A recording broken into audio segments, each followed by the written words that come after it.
ஒரு கார்த்திகை மாத கருக்கிருட்டு.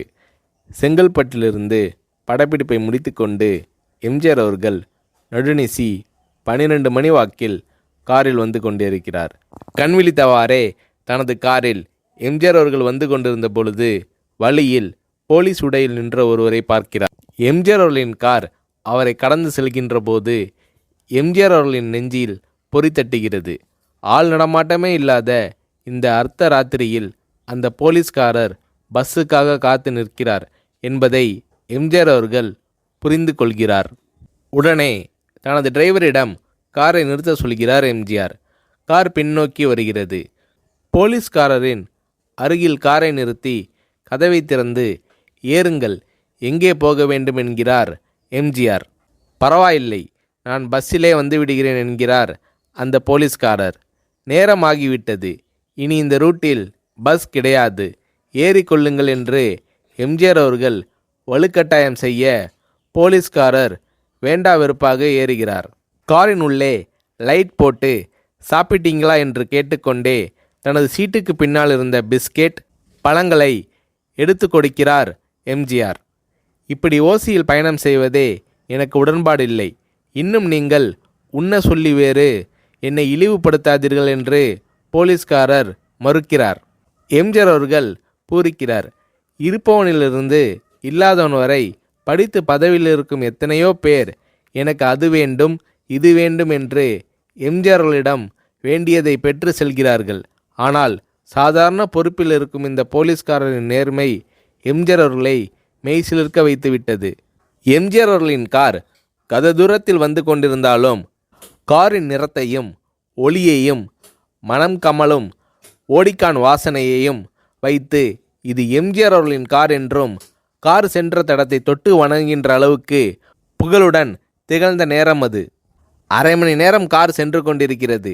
ஆனால் அதுவரை எம்ஜிஆர் அவர்களை பற்றி பெரிதாக போற்றி புகழ்ந்து பேசாமல் அந்த போலீஸ்காரர் வந்ததே புரட்சித் தலைவர் எம்ஜிஆர் அவர்களுக்கு அந்த போலீஸ்காரர் மீது மரியாதையை கூடுதலாக்கியது.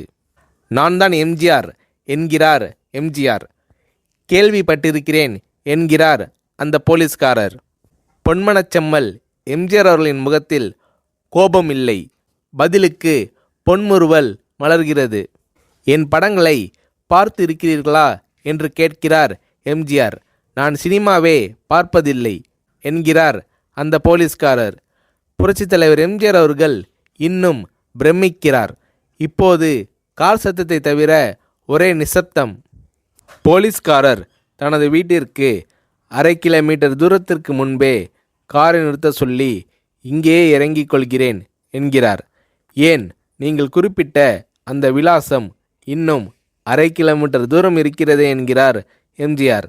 சாதாரண போலீஸ் உத்தியோகத்தில் இருக்கும் நான் காரில் வந்து இறங்கினால் என் வீட்டிற்கு அருகில் உள்ளவர்கள் என்னை தவறாக நினைத்து கொள்வார்கள். இதுவரை இப்படி நான் யார் காரிலும் ஓசியில் வந்து பழக்கமில்லை. நீங்கள் இவ்வளவு தூரம் செய்த உதவிக்கு நன்றி என்கிறார் அந்த போலீஸ்காரர். புரட்சித் தலைவர் எம்ஜிஆர் அவர்கள் அதற்கு மேல் எதுவும் பேசவில்லை. அவர் எந்த போலீஸ் ஸ்டேஷனில் பணிபுரிகிறார் என்பதை மட்டும் கேட்டு தெரிந்து கொண்டு கிளம்புகிறார். அடுத்த நாள் செங்கல்பட்டு போலீஸ் ஸ்டேஷனுக்கு ஃபோன் செய்து நான் எம்ஜிஆர் பேசுகிறேன் என்கிறார் எம்ஜிஆர். ஃபோனை எடுத்த டிஎஸ்பி உதறலோடும் உற்சாகத்தோடும் தலைவரே வணக்கம் என்கிறார். இரவு சந்தித்த போலீஸ்காரரை பற்றி விசாரிக்கிறார் எம்ஜிஆர். அந்த டிஎஸ்பி சொல்கிறார், நீங்கள் குறிப்பிடும் அவர் இன்று விடுப்பில் இருக்கிறார். அவர் கையூட்டு வாங்காதவர், கடமை தவறாதவர், காவல்துறையின் நேர்மைக்கு இவரே இலக்கணம். வெற்றிலை பாக்கு, பீடி, சிகரெட் போன்ற போதை வஸ்துக்கள், நாடகம், சினிமா போன்ற பொழுதுபோக்கு அம்சங்களையெல்லாம் இவர் அறியாதவர். கல்யாண வயதில் உள்ள 3 பெண்களையும் கரை சேர்க்க முடியாமல் கஷ்டத்தில் இருக்கிறார் என்கின்ற விபரம் டிஎஸ்பியால் எம்ஜிஆர் அவர்களுக்கு சொல்லப்படுகிறது. அவரை நாளை என் தோட்டத்திற்கு வர சொல்லுங்கள் என்கிறார் எம்ஜிஆர். கேட்டுக்கொண்ட டிஎஸ்பி உங்களோடு ஃபோனில் ஆளுக்கு ஒரு வார்த்தை பேச இன்ஸ்பெக்டர், சப் இன்ஸ்பெக்டர் உட்பட எல்லோரும் ஆசைப்படுகிறார்கள். ஃபோனை அவர்களிடம் கொடுக்கலாமா என்கிறார். எம்ஜிஆர் அவர்கள் கொடுங்கள் என்கிறார். பேசுகிறார். அந்த போலீஸ் ஸ்டேஷனே புண்ணியம் பெற்றதாக மகிழ்ச்சி அடைகிறார்கள் அந்த போலீஸ்காரர்கள். மறுநாள் அந்த போலீஸ்காரர் ராமவரம் தோட்டத்திற்கு அழைத்து வரப்படுகிறார். அவரிடம் பேப்பரில் மடித்த பெரிய பணக்கட்டை கொடுத்து, இதை வைத்து உங்கள் பெண்களின் கல்யாணத்தை நடத்துங்கள் என்கிறார் எம்ஜிஆர். போலீஸ்காரர் மறுக்கிறார். நான் ஏதாவது உங்களிடம் காரியமாற்ற சொல்லி அதற்காக கொடுத்தால் அது தவறு. என்னால் ஆக வேண்டியது உங்களுக்கும், உங்களால் ஆக வேண்டியது எனக்கும் எதுவும் இல்லை.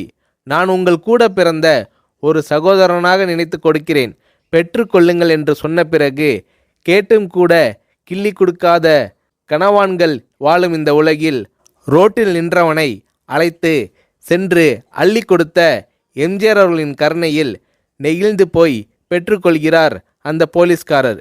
பிறகு ஒரு தேதியில் புரட்சித் தலைவர் எம்ஜிஆர் அவர்களே சென்று அந்த போலீஸ்காரரின் 3 பெண்களின் திருமணத்தையும் நடத்தி வைத்து வாழ்த்தி இருக்கிறார்.